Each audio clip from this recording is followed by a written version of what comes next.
नमस्कार. तर कसे आहात सगळे? तर आज मम्मी तळेला मासा बनवणार होती, तर हा व्लॉग त्यावरच आहे. मला ओरडत होती कारण मी जेवण बनवत नाही, बस व्हिडिओ बनवत असते त्यामुळे.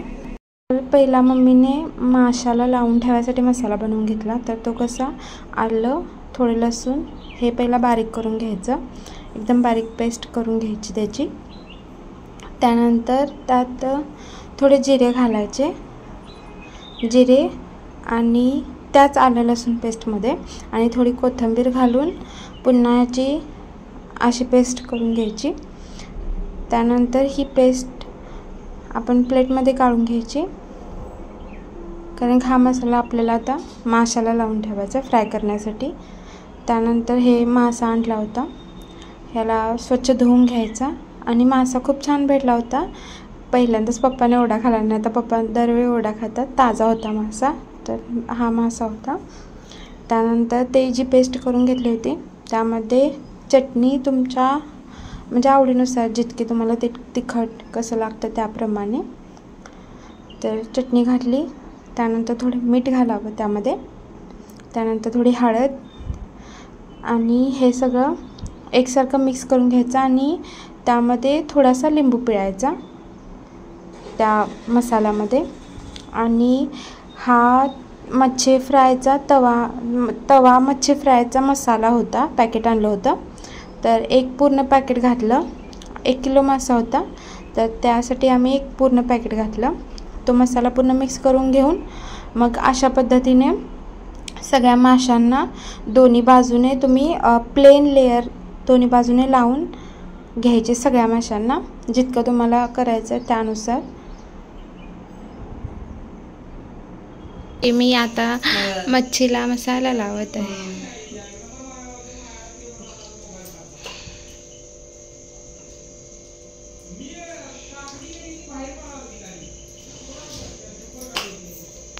तर तो मसाला माशांना लावून ठेवायचा. त्यानंतर माशाला कोटिंग देण्यासाठी थोडासा रवा आणि त्यात थोडंसं तांदळाचं पीठ घालायचं, कारण थोडा क्रिस्पीपणा येतो त्यासाठी. आणि त्या ह्याच्यामध्ये थोडीशी चटणी टाकायची, कारण आपण ऑलरेडी त्या माशाला मसाला जो लावला त्यात घातलीच होती, पण त्यामध्ये थोडीशी चटणी घालायची. आणि मग सगळे ज्यांना मसाले लावून ठेवले ते मासे त्यात थोडेसे बुडवून, म्हणजे रवा दोन्ही बाजूने लागेल असा लावून मग ते सगळे मासे ठेवायचे.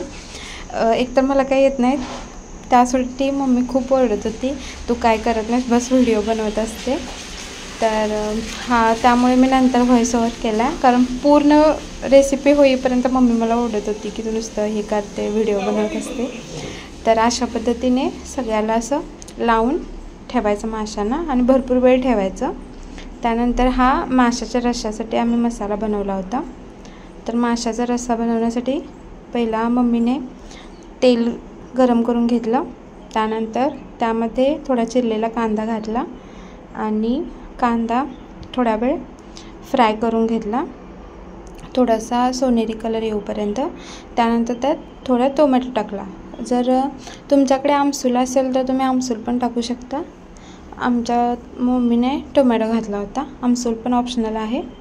त्यानंतर कांदा टोमॅटो थोडासा फ्राय करून घ्यायचा. त्यानंतर त्यात तुमच्या चवीनुसार चटणी घालायची, चटणी तुमच्या आवडीनुसार तिखट कसं काय. मग थोडंसं मीठ घालून घ्यायचं, मीठ पण चवीप्रमाणे.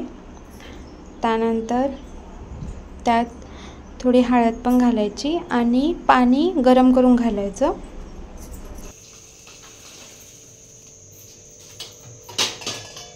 त्यानंतर त्यात मम्मीने मसाला बनवला होता, म्हणजे तीळ, जिरे, खोबरं आणि कोथिंबीर हे वाटून घेतलं होतं. आणि ते मग त्या गरम पाणी जे घातलं होतं त्यात तो मसाला घालून घेतला.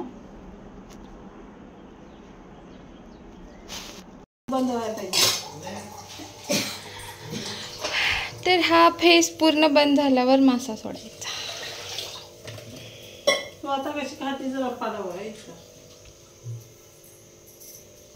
असते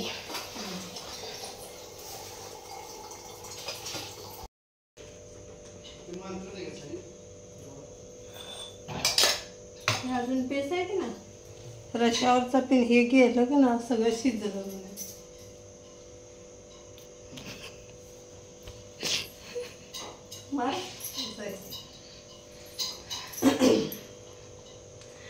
तर हिनं मला काही जेवण शिकवलेलं नाही म्हणून आता मला वरडत असते सारखी.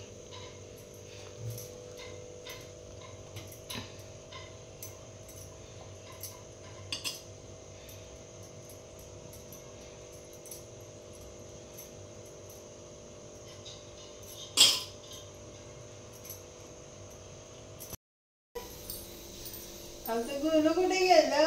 वर गेलं. गोलू ती आई माझी आहे. नाही मी गोलूची आहे ना. गोलू माझी आहे. नाही मी गोलूची आहे.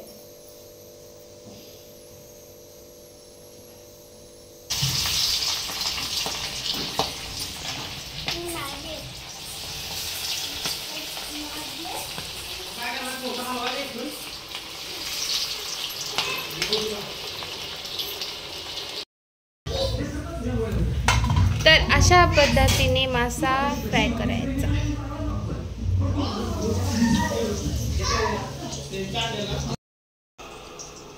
तर अशा पद्धतीने मासा तळायचा असतो आणि तळणारे हे आमचे मेंबर. मम्मी